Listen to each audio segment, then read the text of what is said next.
Hey listeners, thanks for dropping in. I'm Christy. And I'm Melissa, and this is Buried Motives, where we dig deep into the details of some of the most gruesome dirtbag murderers.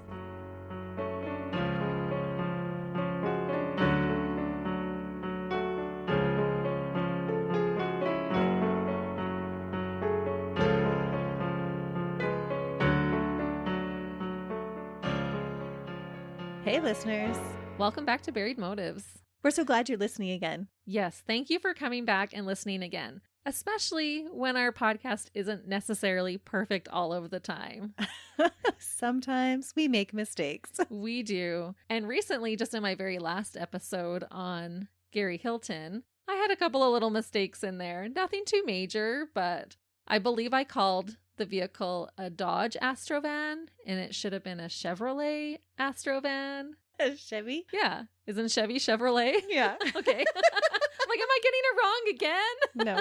It was a Chevy. For me, I'm just like, yeah, that blue van. That's how I describe them. And sometimes you can't drink under the influence.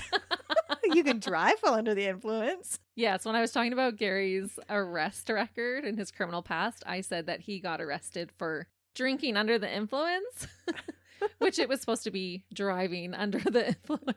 I'm sure y'all figured it out. I'm sure. And maybe even you didn't catch it because neither Melissa nor I could catch it when we went through it. Oh, well. That's what happens when you're a two-woman show, I guess.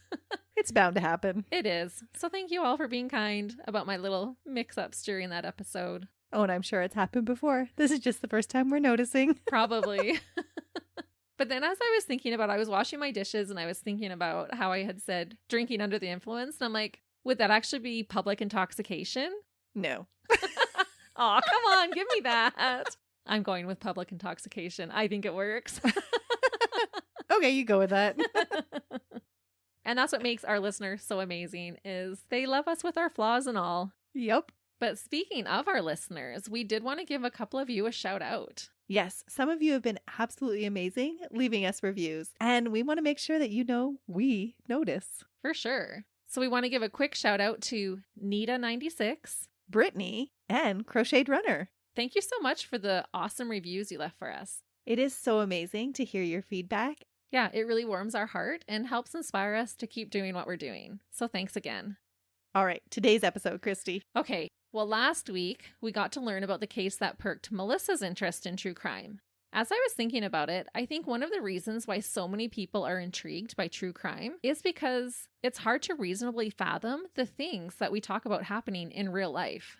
Oh yeah, it's so hard to imagine that these dirtbags are just everyday people living amongst us.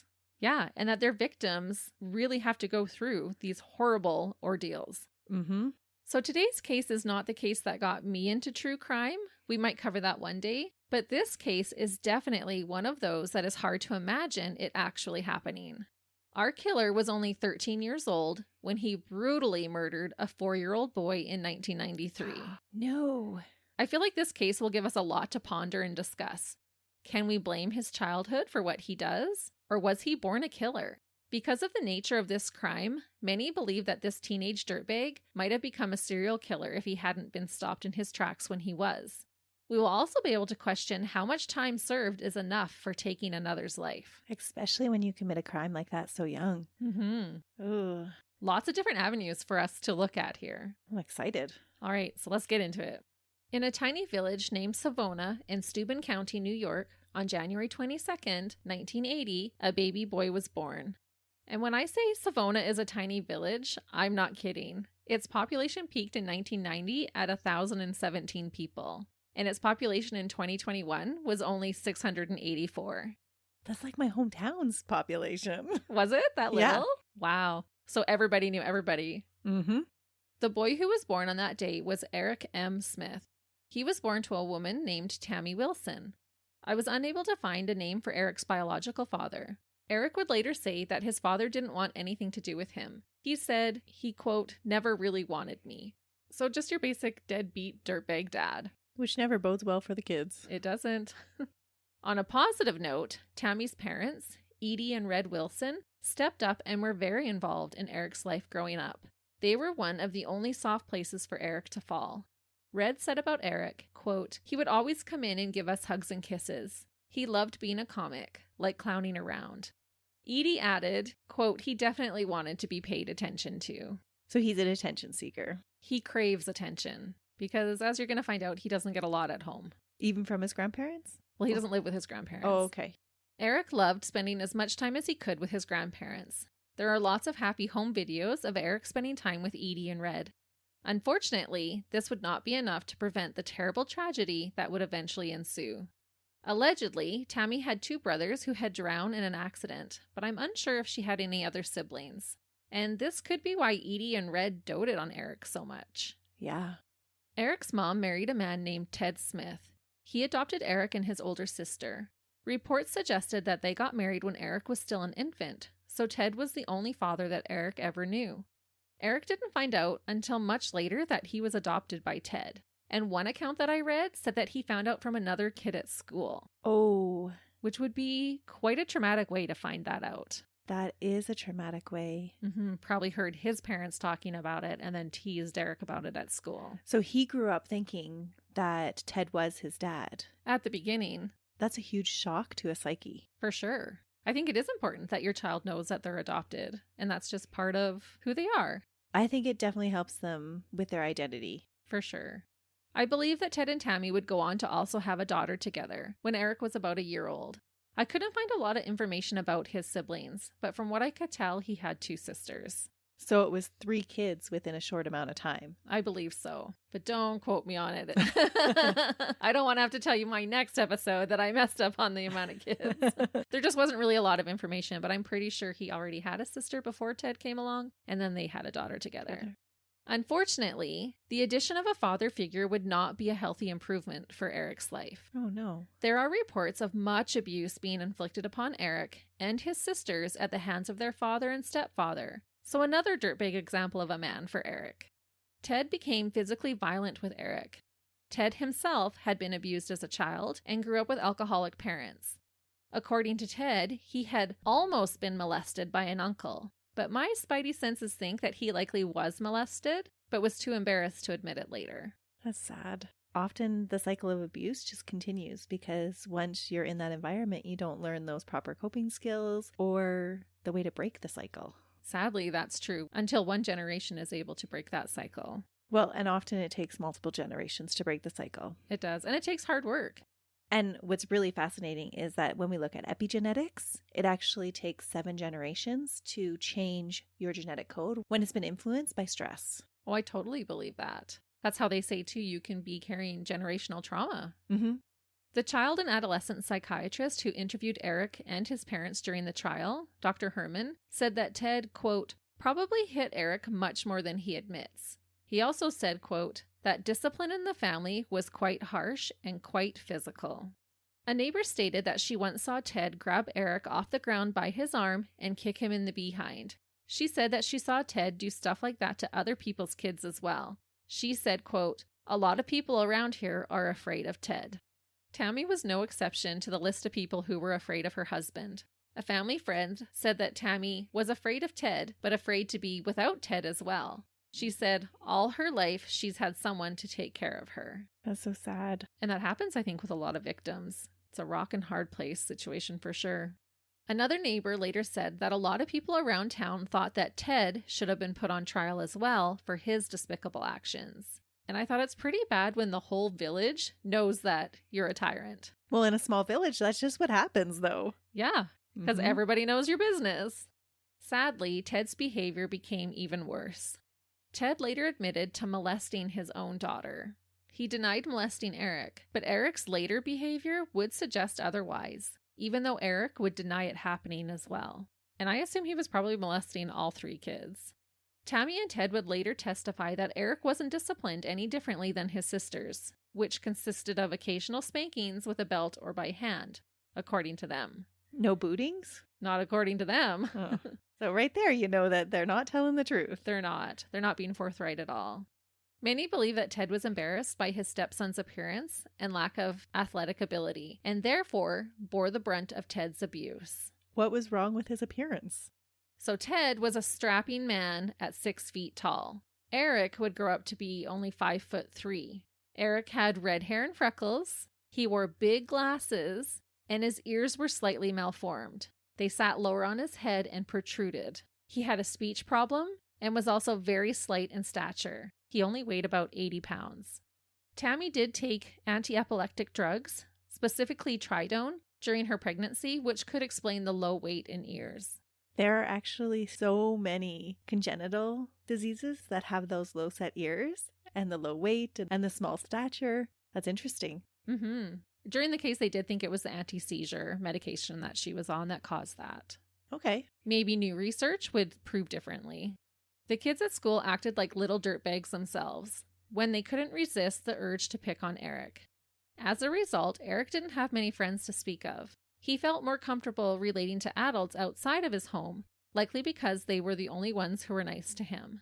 How awful of a childhood is this guy having? I know, and the kids were relentless. And when are we ever going to learn that bullying does nobody any good? It doesn't, because almost from sun up to sundown, this little boy is being picked on and abused. He's going to school, he's getting it there, he's coming home, he's getting it from his stepdad. And so, like I said at the very beginning, his grandparents were literally his only reprieve. A safe haven for him. Mm-hmm. When Eric was toddler age, he would have explosive temper tantrums, to the point of banging his head on the floor. Ted said that on one occasion, when Eric was a little older, he came to him with his hands clenched into fists and his whole body was shaking. Eric told his stepdad that he needed help with his anger. Ted told him that when he was angry as a kid, he just grabbed a bag in their barn and would start beating it until he was too tired to do anything else. Eric took this advice. Ted said, quote, "I heard a door shut and I turned around and he was gone.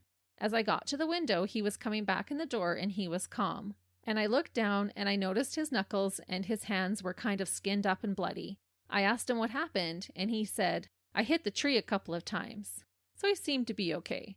Okay. So that was the advice he got from Ted. Just go beat something if you're feeling angry. An inanimate object if you're angry, not just anything. Right, but when you're little... Do you make that connection? Yeah. Because that is a therapy that we often use to get rid of anger. Even exercise, lots of different things. Mm-hmm. Go run around the block. But it also shows me that at that young age, if he came in and his knuckles were all ripped up and bloody, he was really punching that tree. He had a lot of anger to deal with, it seems. To surpass the pain that it would have given him to injure himself. Yeah. Eric did not perform well academically and was held back on 2 different occasions. He was described as a bright underachiever, which I would take to mean that he could have done better in school if he had a better home life and had applied himself. Yeah, that doesn't seem like a big surprise to me. Eric liked to watch a lot of TV. Beavis and Butthead and MTV were his favorites. His favorite singer was Garth Brooks.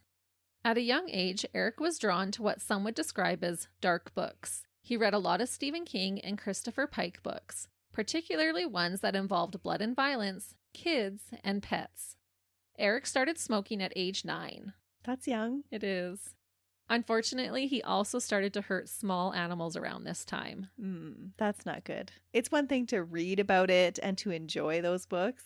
Totally different thing to actually enact them out and hurt animals and do other things. Yeah, I totally agree. And we know that that is a sign of serial killers. Mm-hmm. Eric began his animal cruelty by finding snakes and smashing them to death with rocks. Things would escalate when Eric set his sights on one of his neighbor's cats. Eric's 84-year-old neighbor, Archie LeBaron, had a Siamese cat named Sammy. One day, Eric grabbed the cat and strangled it to death. And this is such a red flag. Like, with his hands, just strangled this cat. Yeah, I was thinking you were going to tell me like he beat it with a stick or like tried to drown it or something like that. But to actually go straight to strangling it? Because that cat would have been clawing and trying to bite. Did he have any sensory deprivation that he didn't feel pain? No, not that I'm aware of at all. Because for a little kid to hold on to a cat that's going to scratch him all up? But that's where I'm saying when he was hitting that tree, he just kept doing it till he was bloody. It didn't matter the pain that he was feeling. It was what he needed to get out. That's intense. Archie later said that Ted's reaction to finding out what Eric had done was almost as bad as Eric killing the cat. He said, quote, "His father came out of the house and booted Eric so hard in the butt it lifted him off the ground." About Ted, Archie continued to say, quote, "He didn't say one word to him. He just grabbed and kicked that little boy. He must have rose 3 feet off the ground. I held my breath and thought, oh my gosh, I thought he broke his spine. It made me sick. Oh. And this makes me question, if Ted treated Eric like this in public, what the heck was happening behind closed doors? It's true. And so this is going beyond just your regular, you're being a brat, I'm going to give you a boot in the seat of the pants. Yeah. Archie said that Eric was made to come to his door later and apologize for killing his cat and offer to do chores for him. About Eric, Archie said, quote, a child doesn't get himself into the frame of mind of killing a cat that way unless he's spent a lot of time thinking about it. Oh, yeah. And he started with a smaller thing with the snakes and then progressed. But you can see how in his little world, he would just need to have power over something, anything. Yeah, because right now in his own life, he has power over nothing. Mm-hmm. As Eric grew older, more people became concerned by his behavior. In school, a few months before he would commit murder, Eric wrote an essay that was extremely violent. In the essay, he chopped off the arms and heads of his fictional characters with a sword. And this was not usual in a 5th grade essay. Around the same time as the essay, a woman named Mrs. Heskell approached Tammy and suggested that she take Eric to see a counselor for his behavior. Mrs. Heskell's son was seeing a counselor, and she thought the same counselor might be able to help Eric. Eric had spent some time at her house to hang out with her son. It didn't seem like they were BFFs, but they were friends and did have sleepovers there sometimes. And did they get him some help? No, they don't. Speaking about Tammy's reaction to their conversation, Mrs. Heskell said, quote, she didn't seem to want to think about doing something like that. She continued to say, quote, I wish he'd started coming up here sooner. If he had, nothing would have happened. Up here, people talk to him. People listen to him. The feeling you got with Eric is he was looking for someone who cared about him. It's hard to know what Tammy was thinking, though. Maybe she brushed it off because she knew they couldn't afford it. Maybe. Because counseling isn't cheap. It's not. And they don't seem like a well-to-do family, are they? I would say they were probably middle class. Like, I didn't hear anything that they were struggling. Well, if it's anything like today, middle class can't afford the extra money that counseling is usually. That's true. Yeah, it's sadly becoming a thing just for the well-to-do. Mm-hmm. I'm always defensive of moms, and I'm thinking, you don't know that she wasn't brushing you off because they had already kind of thought about that avenue but didn't have the money for it. I think Tammy was probably just turning a blind eye. I think she knew the situation that Eric was in. She was aware of his behavior, killing snakes and the cat. Mm-hmm. She knew that her husband was beating him up. She knew he was being bullied at school. But like the one family friend said, she thinks Tammy was scared of Ted. And so she probably didn't want to rock the boat. Or she probably just felt trapped enough that she didn't think she could do anything about it anyway. Maybe. Only Tammy can say. Yeah. It is hard to judge another mom because we know it's hard being a mom. Mm-hmm. But at the same time, you would want to do everything you can to help your son at whatever the cost was. And I'm not meaning financially the cost. I'm meaning if that means you're leaving Ted, because sometimes you just don't have the finances to be able to do that. Yep. But she did have parents who adored Eric, and maybe he could have even stayed with them, knowing that Eric was getting the brunt of Ted's abuse. Yeah, there's probably a lot of what ifs that she could have done differently. For sure. Eric's victim was the precious, young 4-year-old Derek Joseph Robbie. 4 years old? 4. Oh, Christy. I know. I'm sorry. But you did a baby last week. I know, and that was awful. I know.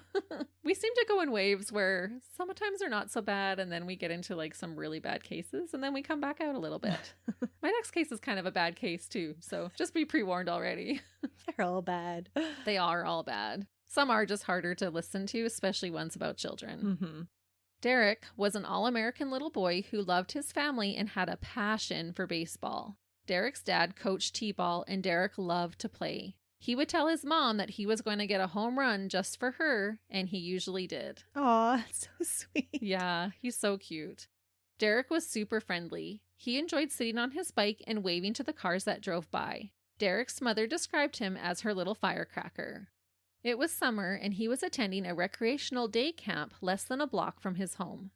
On the morning of August 2nd, 1993, Derek's little brother, who was only 18 months old at the time, was being extra fussy, making it hard for them to get out the door and get Derek to his day camp on time. And any parent can relate to this type of frustration, I'm sure. Mm-hmm. Derek was always trying to be helpful, and so he told his mom that he could walk to the camp on his own. Derek had never walked anywhere alone before, but he had walked to camp with his mom many times. Savona was a very small village, and the camp was just at the end of the block, which was a dead-end street.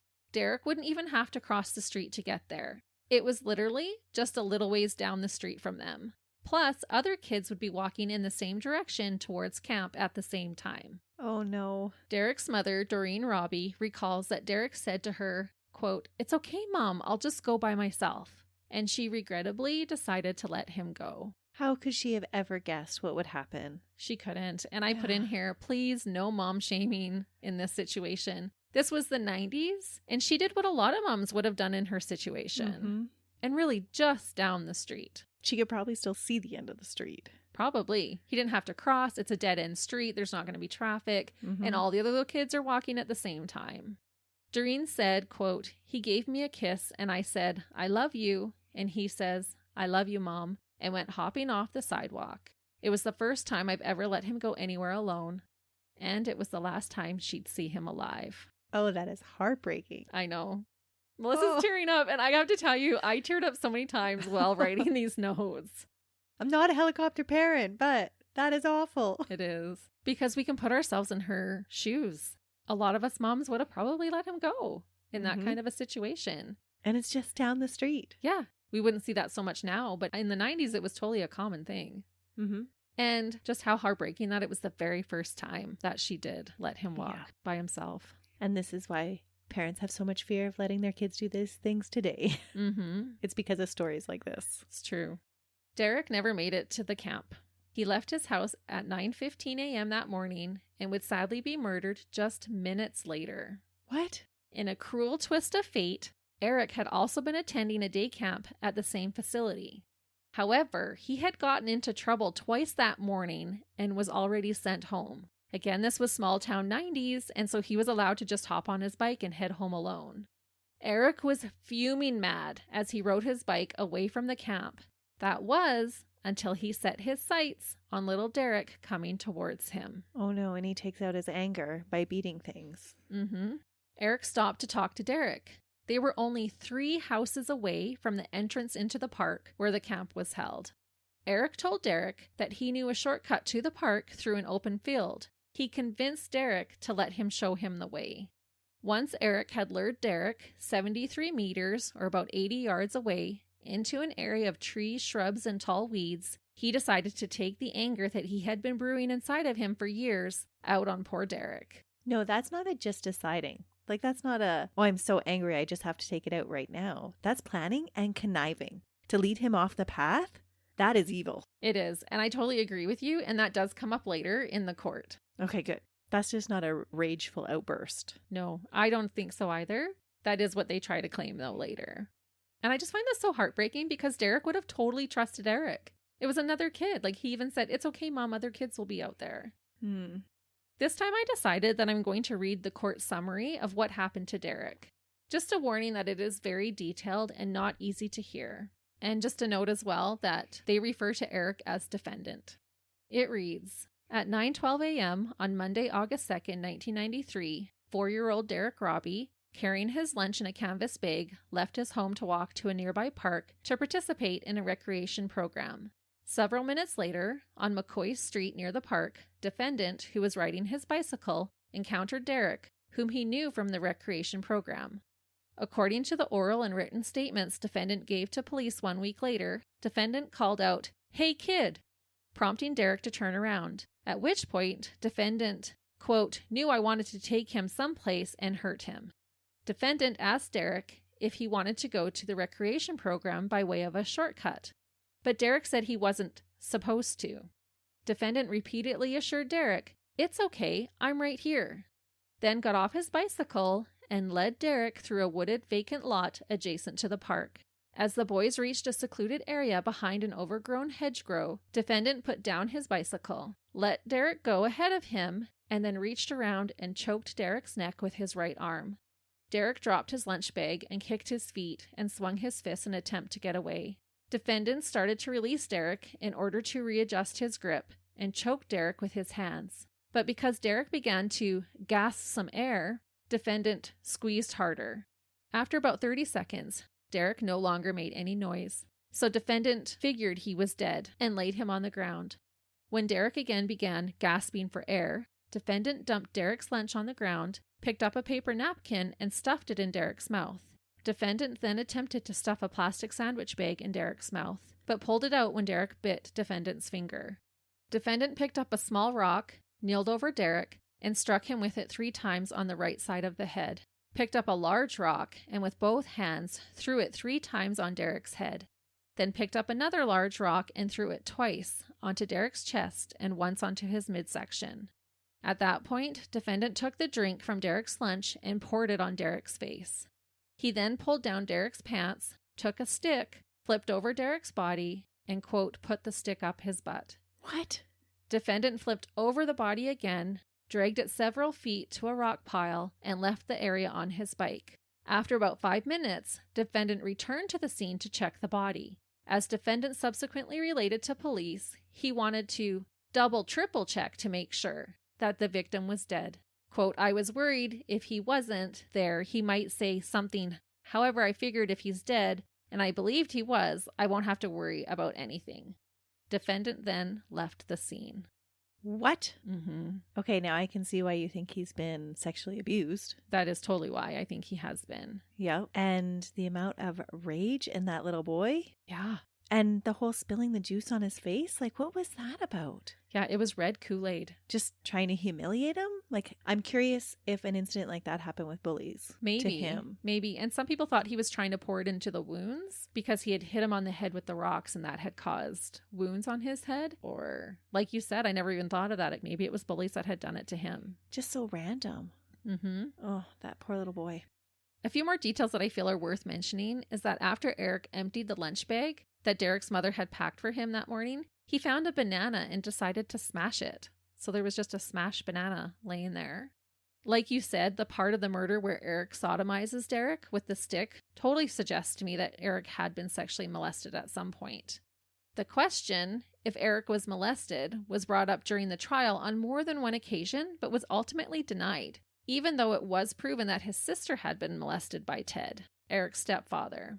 Did people think that this didn't happen to boys in the 1990s? It all just seems suspicious to me, even with Eric denying that it happened. I just can't even imagine a 13-year-old having that knowledge or that urge to stick something up somebody's butt. And if he's wanting to hurt, he's hurting in a way that he knows that hurts. Yeah. Just totally heartbreaking for little Derek. And he was half of Eric's body weight. He was only 40 pounds. That is awful.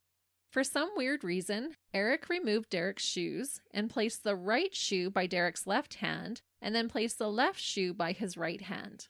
Investigators were never really sure why Eric did this. And he didn't explain it? Mm-mm. John Tooney, the district attorney who prosecuted Eric's case, said, quote, Eric continued to deal with Derek's body because he wanted to, because he chose to, and most frighteningly, because he enjoyed it.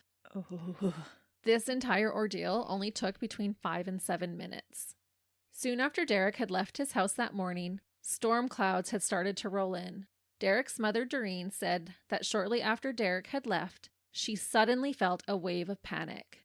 She said she had an awful feeling, and then it began to pour rain. She knew something was wrong. She said, quote, I swear that was the moment he died. I think he was letting us know.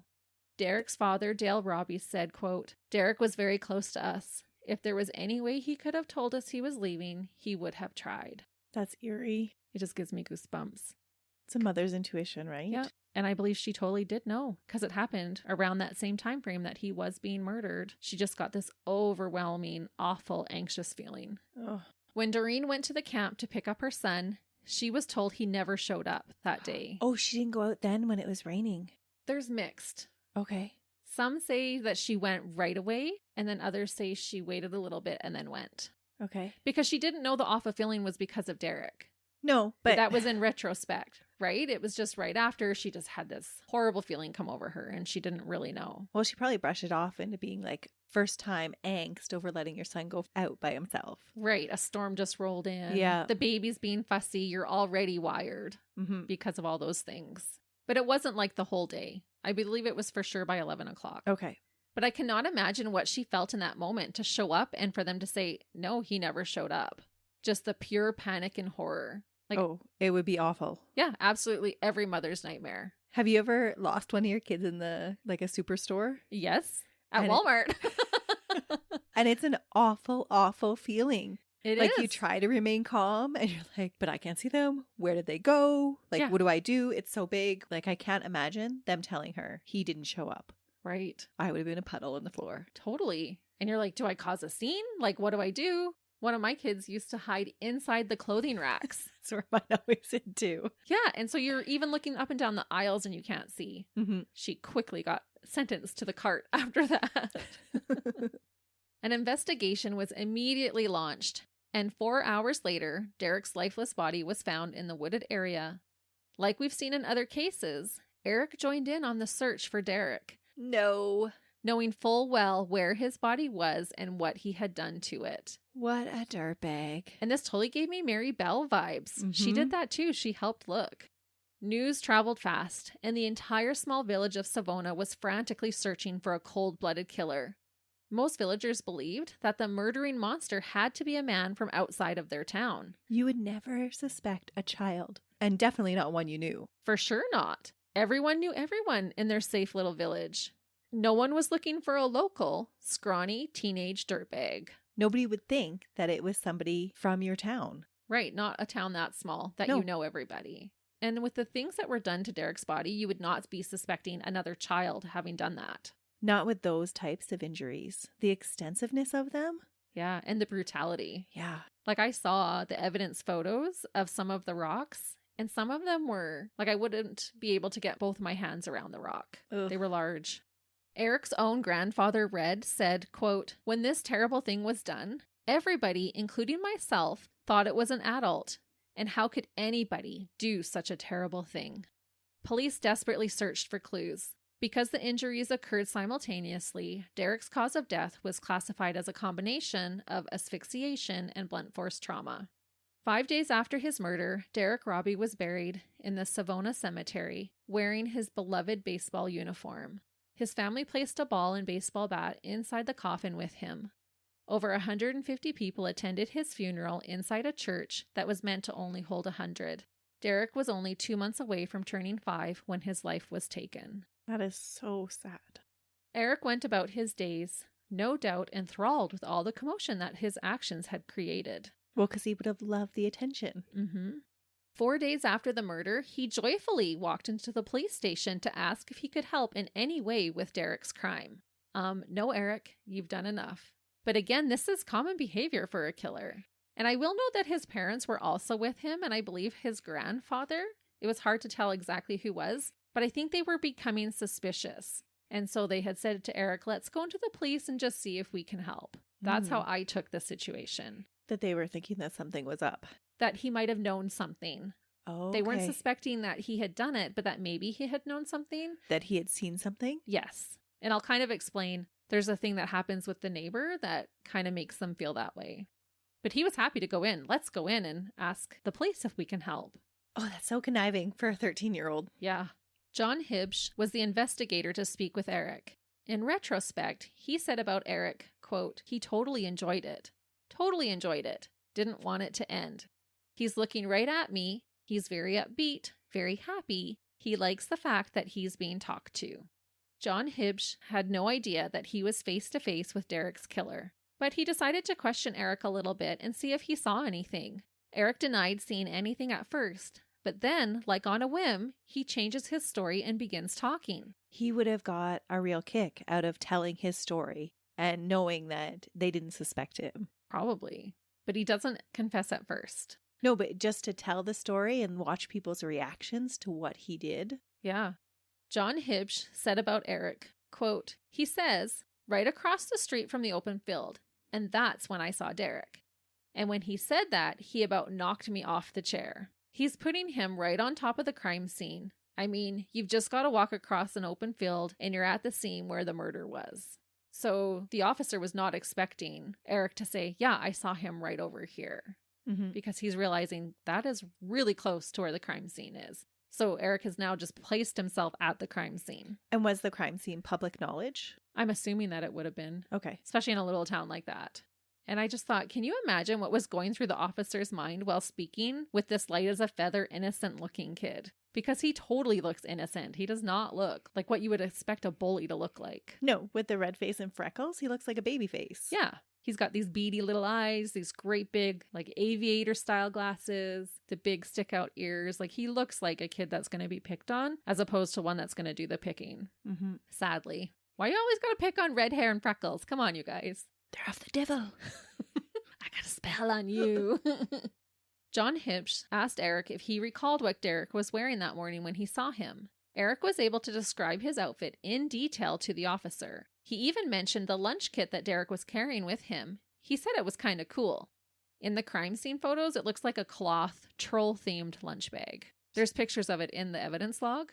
Are alarm bells not going off for this officer right now? Totally is. Okay. Yeah, it is good police work in this one. At this point in the conversation, John Hipsch said about Eric, quote, "He's bouncing around again. He's happy and he's telling us something." However, this demeanor would quickly change when he was asked where he had last seen Derek. Eric put his head down and his voice started to crack. He then brought his fists up and the officer could see that his fists were vibrating a little. Eric then yells out, "You think I killed him, don't you?" Everyone in the room kind of looked at each other like, what the heck is happening? Are his parents in this room too while Yep. he's being questioned? They are, yep. In fact, the officer says, "Let's take a break," and Eric's dad goes and gets him some Kool-Aid. Red Kool-Aid? Yes. Ugh. When Eric sees the red Kool-Aid, he takes it and smashes it to the ground. The officers don't see this as guilt at first. They know that red Kool-Aid was poured on Derek after his death. However, they think that Eric must have witnessed something unspeakable, and that is why he's having such a visceral reaction.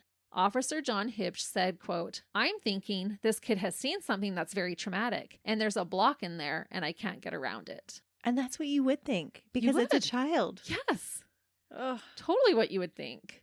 You're thinking this poor kid is so traumatized, Mm-hmm. because that would be a trigger seeing the red Kool-Aid. Yep.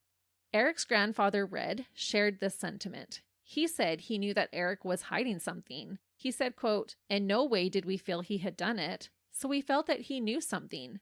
Maybe someone had threatened him. That's why he wouldn't tell." And that would, as a parent and grandparent, that would be going through your mind. And you would go into protective mode. Mm-hmm. The next day, police asked Eric to show them on his bike where he said he saw Derek. Police described his demeanor as calm. They said he seemed to enjoy it and was even having a good time. Police videotaped Eric as he rode his bike around and showed them where he was when he saw Derek. Police were skeptical that Eric could have seen the details that he recalled from the distance he was showing police. This also raised concerns with Eric's family. Even they're believing, something's not right here. Well, it's a child's story, right? Yeah. And they're not the best storytellers. No. Especially when it comes to detail-orientated facts. But by 13, you would think they would get some of it right. Is he a regular 13-year-old, though? No, he's not. Yeah. But I don't think my mind would jump to, oh, he murdered this boy. No, I think I would still be going on the lines of he's seen something and just can't get it out. Yeah. Or, when you just have that feeling like something's wrong, something's off, and you just can't quite put your finger on it. And you don't want to allow yourself to think the unthinkable. Yeah. Nobody thinks their kid could be the murderer. No. After the murder, Eric spent most nights at the Heskell home, that friend that had suggested to Tammy that Eric needed counseling before the murder occurred. Mrs. Heskell later said that Eric asked her questions about what would happen if police found out that a kid had killed Derek and what they could find out with DNA testing. He also got really upset when she offered Eric bananas on his ice cream sundae. He yelled out about how he didn't like bananas. And so I believe it was this stuff that had happened at the neighbor's house that made the parents kind of question. He might know something because he's asking these questions, and they wouldn't have known yet the correlation that the banana had to the crime scene. No. But he reacted like that with the Kool-Aid, and so I think when she asked, "Do you want bananas on your sundae?" he probably went back to that moment where he smashed the banana at the crime scene. Yep. And then had a overreaction to it. Memories are so funny, hey? Yeah. How they can create such a visceral reaction. Mm-hmm. 1 week after the murder, on August 8th, Eric's family finally sat him down and pleaded with him to tell them what he knew about Derek Robbie's death. Nothing could have prepared them for what he told them. He's just going to come out and tell them? He does. Grandpa Red said, quote, "It's still hard to believe. Something must have happened to him, because that wasn't my grandson. I was there when my grandson confessed. It was terrible. Tammy, Eric's mother, said, quote, "At one point he turned to me and he said he did it. I lost control. I asked him why and why he did it. And he was just saying, I don't know. And he cried." Eric continued to tell his mom, quote, "I'm sorry, Mom. I'm sorry. I killed that little boy." Thankfully, the Smith family did the right thing and informed the police of what their son had done. And my brain can barely comprehend what either of those mothers involved in this case were going through. No. So he was remorseful when he told them that he did it. Yes. Okay. He doesn't show a lot of remorse immediately after, but in the moment of telling his family, I think it was just finally getting that off his chest. He broke down crying, saying he's sorry. Or was it that he was caught? Maybe. Could be. The next big task would be to figure out why Eric did what he did, question if he would do it again given the chance, and then decide what to do with this 13-year-old murderer. Some people believe that Eric was a bad seed, while others thought he was a victim himself. Was it nature or nurture? It's both. It's always both. I'm thinking a lot of this is more nurture, though. But he did have good influences, too, that he could have chosen to follow after. I just feel like, and I've said this before, and this isn't excusing his actions, but if he was born into a loving home, had never been abused, was not bullied at school, would he have murdered Derek? Probably not. He would have No. come up with different coping mechanisms. I believe so. He probably still would have been rageful. Yeah, could have been. It's hard to say because this is what happened. This is his story. Mm-hmm. It goes without saying that America was stunned when they found out that a tiny teenager was responsible for a vicious murder. This case quickly made headlines around the globe. The video of him being arrested is so shocking because he just looks so tiny. He's all handcuffed, being led out by police. It's just hard to believe. Eric was held at a youth detention center near Rochester, about an hour-and-a-half drive from Savona, until the courts could figure out what to do with him. Eric had to undergo extensive medical testing. Specialists were called by both the prosecution and the defense to examine him. They looked at his brain function and hormone levels. Neither results would provide any answers. A defense psychologist diagnosed Eric with intermittent explosive disorder. This is considered a mental disorder and would explain how Eric could become violent in an instant without warning. The prosecution argued that this diagnosis was extremely rare in young adolescents. The defense chose not to use the abuse that Eric sustained throughout his life as a strong defense strategy. What? They thought it would be too hard to prove. That's exactly what I thought. I was like, what? Like, that is so much a part of this case. Yeah. They believe that intermittent rage disorder better explained an episode of uncontrollable rage and violence. Yeah, I'm not so sure. No, I don't either, but that's what they decided to hang their hat on. Okay. Dr. Barry Nurcombe, the director of child and adolescent psychiatry at Vanderbilt University, researched this disorder and believes that it is connected to sexual and/or psychological abuse. If this is true, his abuse definitely should have been brought up more significantly during the trial. This doctor also believed that Tammy's use of anti-epilepsy medication could have made Eric more vulnerable to the trauma, also making it more difficult for him to resolve it. That I get. Other experts think that the medication wouldn't have attributed to his rage disorder, but would have caused some of his physical traits that ultimately led to him being bullied at school. And if his stepfather was embarrassed of his looks, I guess it would have contributed to his abuse at home as well. And I just felt like I would not have wanted to be a jury member on this case. This would have been a really hard one. No, I don't want to make the decision on this one. No, we know that he did what he did, but to try and decide what for sure is he guilty of and what should happen to him is not something I would want to have to make a decision about. I lean a certain way, but it would still be a hard one to do. Mm-hmm. Dr. Newcomb said in reference to Eric, quote, "Clearly you can't have him wandering loose. He's got to be put away. But to try a 14-year-old boy with a mental age of 9 or 10 for murder is appalling. That law, allowing juvenile killers to be tried as adults, came out of adolescent street violence. It has nothing to do with a case like this." And I questioned, would he have made that same statement had it been his 4-year-old son who was murdered? It's true. But that's why you do an impartial jury and judge. It's true. Right? So that you remove the emotion as much as you can from it.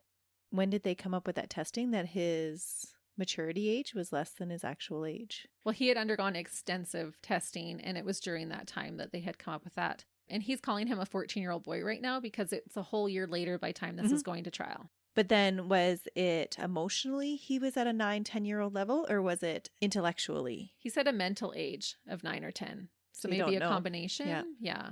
Basically functioning about that age. There's a whole lot to unpack from that statement. There really is. And that's why I had such a hard time what to include and what to not, because there was just so much. And he also, we have to remember, was held back 2 grades. So he's hanging out with kids who are a couple of years younger, which would have Stunted his maturity. could have, as opposed to if you're with kids that are older, it would increase your maturity. Mm-hmm. The decision was made to try Eric Smith as an adult What? on 2nd-degree murder charges. Wow. Maybe because of how heinous the murder was. Because of the brutality. Yeah. He pled not guilty. His legal team would try to convince the jury that he was not criminally responsible because of his rage disorder. I'm not buying that one, though. Eric's trial took place a year after the murder in August of 1994. The prosecution, so like you're saying, argued that Eric knew exactly what he was doing. Eric luring the small boy into the wooded area proved that he knew what he was about to do was wrong, or he would have done it just in the open. That's right. They said that Eric was in control of his actions and knew that what he was doing would hurt or even kill Derek, which I kind of agree with on that one. Especially since he went through multiple attempts. Yes. And he went back to check. Yep. To make sure. He said double, triple check. Yeah. John Tooney, the district attorney for the prosecution, said, quote, "It's hard to comprehend somebody doing what Eric Smith did. He chose to end Derek Robbie's life, and he chose to do it in a way that was more than just killing. He could have simply killed Derek, but he chose not to simply kill Derek." No, he was absolutely brutal. Totally brutal. The last moments of that little boy's life were so horrific. Oh, yeah. And that was all his choice. Mm-hmm. Because he could have just continued to strangle him. Yeah, but he strangled. He hit him with the rocks. He tried to shove stuff in his mouth. He poured red Kool-Aid over his mouth and then shoved a stick up his butt. Yeah. Eric sat during the trial looking emotionless, even when they read out his verdict. I wonder if he was like in a dissociated state. I don't know. So mind-boggling. I just don't know how you don't have any kind of emotion. Like, No. that's your future. That was the life of a child. Mm-hmm. How do you not have any emotion over it? I don't know. Unless you disassociate from it. Could be. But honestly, every single court picture that I found of him was just a straight face. Just sitting there straight-faced. Which is interesting because he's a 13, 14-year-old boy. They don't sit for the 8 hours that you sit in a courtroom while you're listening to testimony and trial and everything like that. To remain stoic and straight-faced during an 8-hour trial, that's unusual. Like, super unusual. Most children that we've seen that have faced that kind of trial, they're like doodling on paper, they're fidgeting, they're doing other things. Even if they're not paying attention and not showing any emotion to the case, they're not stoic and straight-faced. Yeah, as far as I could tell, he was pretty straight-faced. I didn't find any video of the actual trial, just of like them arresting him, like from the news, that type of stuff. But it was reported that he just sat there with a blank look on his face. I just remember from watching all the trial footage from Joshua Young, like he fidgeted so much. He colored. He did like so many things. Yeah, not Eric. Ugh. Not that I could find anyways. The only thing I could find was that he wasn't doing that. Yeah.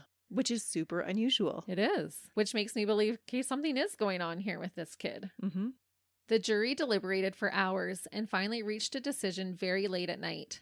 Eric Smith was found guilty of 2nd-degree murder for the death of Derek Robbie. The judge sentenced Eric to the maximum sentence he could, 9 years to life in prison.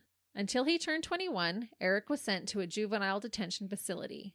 When he became a legal adult, he would then be transferred to an adult prison. Eric would be eligible for parole every 2 years after serving his initial 9 years. That's a pretty standard sentence. Yeah, it was the maximum that he could give him Yeah. at that age and at that time for that charge. Eric's parents were devastated. And in the moment, Derek's parents were relieved. Sadly, they had no idea the ordeal of attending parole after parole would put them through in the future. That is the most cruel punishment that I think we can ever give our victims' families. I 100% agree, and we're going to go into that a little bit here. Eric spent his first 3 years locked up in a juvenile facility and then was transferred to an open prison for young adults. In 2001, when Eric was 21 years old, he was transferred to the Clinton Correctional Facility, a maximum security prison in Dannemora, New York. He would go on to transfer to other prisons as well throughout the years. Soon after switching to an adult prison, Eric would be up for his first parole. The hearing was in June of 2002. Derek's family sent a letter to the parole board with a video compilation of Derek's short life. It was said that Eric exhibited little remorse for what he had done and admitted getting pleasure from his actions. Eric was asked if killing Derek gave him a good feeling. He replied, quote, "At the moment it did, yes." When asked why he did it, he said, quote, "Because instead of me being hurt, I was hurting someone else." Which goes back to, I wonder if it was bullies that threw red Kool-Aid in his face and if he was sexually abused. I think so. Even getting him in that headlock, that's kind of what kids would do. Yep. John Tooney said, quote, "What I do believe is that Eric was tired of being the victim in his mind, and he wanted to see what it felt like to be the victimizer. This doesn't justify what he did, but I do believe that this is why he did it. Derek was just in the wrong place at the wrong time when Eric decided to turn the tables." Okay, so my question is, what has he done to actually change those actions? Like, how is he not going to want to be the bully again? Right, and we are going to talk about it. Okay. But at this point, he didn't seem very remorseful on his first parole. So he gets denied? Yeah, thankfully he was denied parole at that time. He would be given the opportunity to reapply for parole every 2 years moving forward after his first denial, an opportunity that he took full advantage of. Oh no, that poor family. Derek's family at first didn't really want the news of their son's murder, especially the details, to be in the media headlines. However, their viewpoint changed once Eric was able to start applying for parole. Sickened by the idea that their child's killer could get released, they now wanted to make sure the whole story of Derek's brutal murder was told. And that's why I read it from the summary, because his family wanted all the details out. And so I shared most of the details that I could. Derek's mother, Doreen, said, quote, "People need to know what this kid did." And I hope that this is how most families feel when we do cover their cases. We feel like their stories deserve to be told, and people need to be aware of what these dirtbags did. Doreen continued to say, quote, "It upsets me that we have to beg for them to keep this killer behind bars." Because that is what it would feel like every 2 years. They are feeling like if we don't show up and ask them to keep him in there, he is more likely to get out. So they have to be involved. District Attorney John Tooney said, quote, "In a lot of ways, it's like having the trial all over again. The uncertainty of the outcome." And that really would be torture for the family, having to relive the crime and not knowing if their child's killer would be set free or not. It would totally feel like another trial, and I thought that was a good way of him to describe it. Eric was eligible for parole 2 years later in 2004. He was again denied. This same year, Eric read a statement for the show 48 Hours. In this statement, he apologized to Derek's family for killing him. I'll just read segments of this statement. He said, quote, "Hi, my name is Eric Smith. You first met me 11 years ago. I know my actions have caused a terrible loss in the Robbie family, and for that I am truly sorry." And I questioned, was this sincere at the time, or was it because he had been denied parole and he was using his apology as a tactic to increase his chances of getting out of prison? Which is more likely. At that point in time, maybe. It just seemed like he had 11 years to apologize before that. Right. That's rather convenient timing for him. Now that he was having the opportunity to apply for parole, he's like, maybe I better make a statement and say that I'm sorry. Yeah, that's convenient timing. Eric would continue to have parole hearing after parole hearing and give more statements and interviews. There are too many to go through the details of each. I honestly could do an entire episode just on his parole hearings. However, there are a few more things I would like to go through regarding his parole attempts and statements. Again, speaking about his own childhood, Eric said, quote, "So after quite a few years of verbal abuse and having been told that I'm nothing, I shut down my feelings, so I wouldn't feel the emotional pain, which made me vulnerable and weak, but the damage was done. I began to believe that I was nothing and a nobody, and my outlook on life was dark. I felt that when I went to school, I was going to hell because that's what it was for me." As a child that's bullied, that would be. Yeah, and I can feel really sorry for that part of Eric. He did not have an easy life. He did not deserve what had happened to him. This next statement made by Eric shares some insight on how he could murder a 4-year-old boy in cold blood. He said, quote, "However minor or major each abuse situation, it all adds up until it gets to the point where the individual cannot take any more. After a while, they may cope in a horrific way or take their emotional anger or rage out on someone who had nothing to bring on such violence, like Derek. Not because they're evil or satanic little kids. It's because they want the abuse to stop and it's the only way they know how to. Unfortunately, that's true. It is.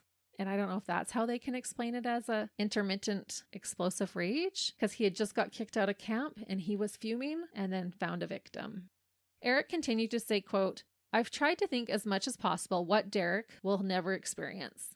His 16th birthday, Christmas, anytime, owning his own house, graduating, going to college, getting married, his first child. If I can go back in time, I would switch places with Derek and endure all the pain I've caused him. If it meant that he would go on living, I'd switch places, but I can't." And you hear lots of killers say stuff like that, and I just question, we don't know if that's sincere or not. You hope it's sincere, but there's no way to really know. I can't imagine ever living with that guilt.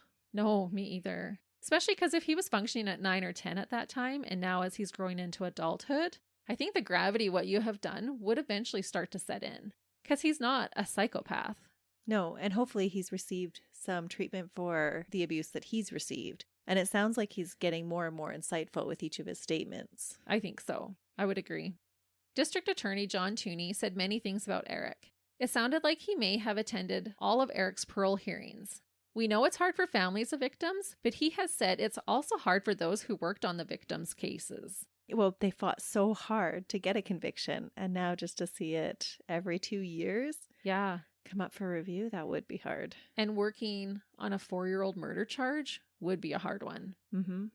I'll read just a few more of his quotes about Eric. He said, quote, "I don't doubt that somewhere along the line, a light bulb has gone on, and all of a sudden, Eric has a better understanding of the enormity of what he did. Does that mean he's now safe to be back among us? Of course not. That's one of these things that has frightened me most in this situation, because I don't doubt for a second, never have doubted, that had he not been caught, Eric Smith would have killed again, and that's terrifying. My fear of Eric Smith is not diminished." I would agree with that. I would too. I feel like had he not been caught, we would have been discussing him later as a serial killer. Yeah, just from the amount of pleasure he took from it. Yeah. And the attention seeking after and the brutality of it.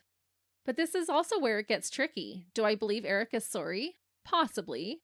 Do I think he could kill again if he was released?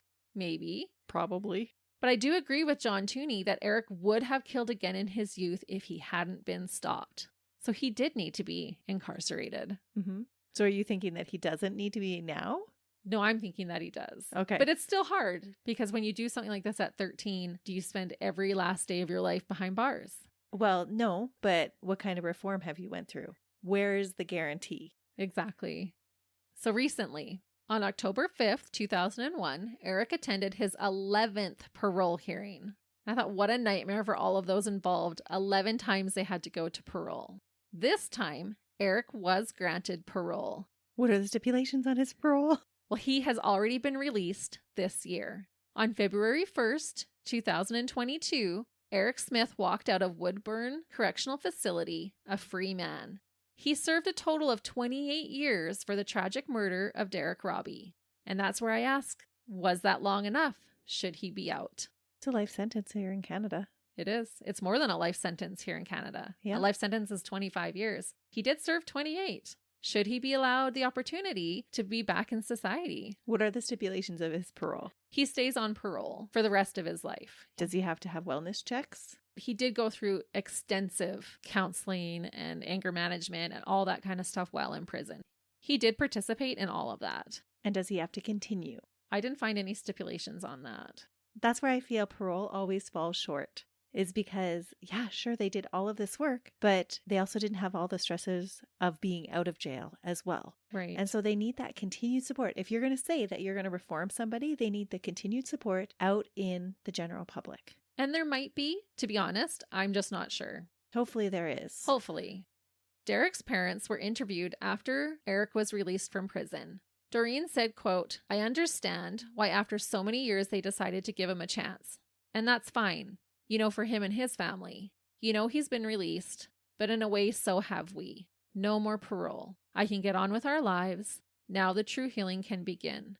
I would rather laugh than cry any day of the week. If you let it, it's going to eat you alive." And all I can say is what an amazing woman and what an amazing family the Robbies are. Yeah, that's incredible. Yeah. As for Eric, only time will tell. It is said that he did undergo this extensive counseling work while being incarcerated. He finished school and got certified in a couple of trades. Eric was already engaged to someone at the time of his release. That is always so fascinating to I me how that know. happens. I know, I cannot wrap my brain around it at all. He is engaged to a woman who initially reached out to him because she was studying to be a lawyer and wanted to interview him for her research on juvenile justice systems. Interesting. And I guess just one thing led to the other, and now they're engaged. Well, I can see definitely how you would feel sympathy towards him if he's telling the story of his childhood. And we're not doubting that those things happened. They did. Eric wanted to be released into the care of his mother until his fiancée was able to move closer. However, he was not allowed to return to her home because she still lived in Savona, and authorities did not allow him to live close to Derek's family, who stayed living in that village. Although they had changed houses, I guess, because of the painful memories, to stay in the same house where they had lived when Derek was murdered, but they did want to stay where he was remembered. So last update I have, the family still lives there.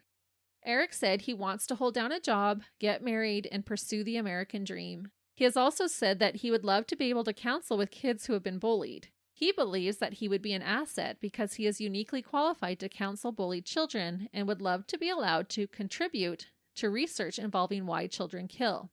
He said, quote, "You may think I'm a threat to the well-being of society, and I can understand why you would feel that way. The fact is that I'm not. I'd be an asset to society." Derek's attorney added, quote, "I think society might be safer if he were allowed out to do that kind of research, because nothing will change what happened to Derek, but maybe something can prevent what might happen to someone else's child." I can see their point on that, but at the same time, like, what agency is going to ever let him work with children? Yeah, I don't think he should be allowed to counsel bullied children, but maybe be allowed on research. Yeah, research makes sense. Yeah. After all these years, the people of the small village of Savona still grieve over what happened to Derek. The year after Derek's murder, bulldozers cleared the area of the crime scene and a new baseball field was constructed in Derek's honor. A statue of Derek in his baseball uniform was sculpted by his uncle. It was funded by people all over the United States. It stands to this day on a hill overlooking the ball field. The plaque on the statue reads, quote, "Dedicated to be a gentle reminder of what childhood is meant to be, Derek J. Robbie." That's sweet. I know. I cried while I was writing that part. The statue's really adorable, too. And that his uncle did it is really cool. Yep. The Robbie family are choosing to focus on their own family instead of Eric Smith. Their younger son is now around 30 years old and has had to grow up in the shadow of his older brother. That would be so hard. Very hard. His mom did talk about, I didn't put in these quotes, but about how hard it was to not be so overprotective now of her younger son. And he spoke about how it was hard to grow up with this happening as your older brother. Mm-hmm. During an interview, Doreen said, quote, "You have to find joy in life. You have to enjoy each other because life is too short, and just live." Derek's father, Dale, said, quote, "August 2nd, the day we lost him, we always try and go do something fun. White ice cream with sprinkles. That's what Derek called vanilla. So we try to," and then Doreen added, quote, "Wherever we are, we have to go find ice cream." As he was crying, Dale said, quote, "Even though it's sad, it's happy." And I think this is a beautiful way to keep his memory alive. That would be so sweet. Mm-hmm. And that is the story of a severely damaged boy who viciously took out his suffering and pain on an innocent little boy who has served almost 3 decades behind bars and is now a free man, and only time will tell if he will live a productive life from here on in, or if the system messed up big time and he will continue to choose the dirtbaggery lifestyle by killing again the 13-year-old murderer, Eric Smith. Wow, that was a really long description of that dirtbag. I know, this is the longest description I've had on a dirtbag. But there's just so much to it. Mm-hmm. There's so many different avenues to that case. Because we're going right from childhood, from Eric, his abuse, to the murder, the aftermath of all of that, to now Eric's an adult. He's out of prison. He's served 28 years. There's just so much to unpack. And because he was just let out earlier this year, we can't even update you yet on what he's doing with his life. I'm assuming he's going to live a pretty low profile and hopefully stays out of trouble. But we have seen when people get let out of prison and then they go on and murder again. And we think, why did you ever let them out? Mm-hmm. Only time will tell, I guess. Hopefully the proof is in the pudding and he'll do what he said he's going to do and live an upstanding life. But hopefully you'll never have to listen to us talk to you about Eric ever again. But we do hope that you check us out again next week when I'll bring you another case. Until then, See ya. bye.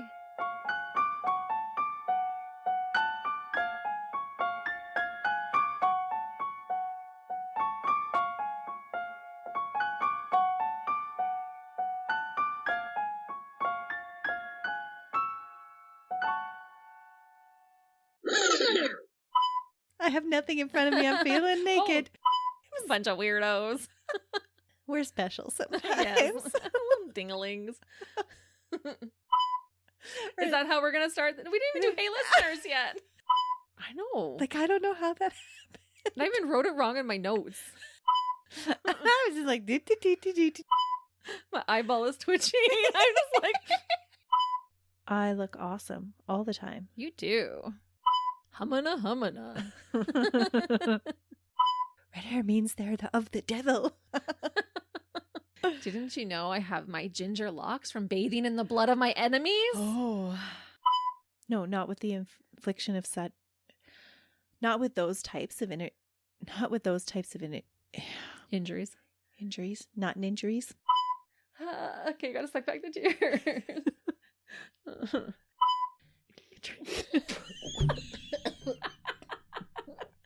Oh no! It's like coming out my nose. Oh no! Is it burning? It stopped you from crying. Melissa just got Tim's iced hot chocolate. No, what is it called? What are those called? Creamer, screamer? I don't know what they're called. Chocolate chills. Oh, Christy? chocolate chills. Melissa just blew chocolate chill up her nose. I thought you were gonna let me have a drink before you said your last sentence. Then you were staring me down. I paused. We just needed a laugh, I think, from all of this. I just needed a drink, and you were like, "What are you doing?" I was like, "I'm sorry," and then I tried to hold the swallow to let you finish your sentence, but it went up my Because you laughed. You tried to laugh out when you're drinking in. If anybody doubts what Christy and Maya's coping mechanism is, It's food. That's what I was just going to say. You were like, I need some chocolate, even if I have to drink it. distraction and Yep. laughter. Distraction noodle.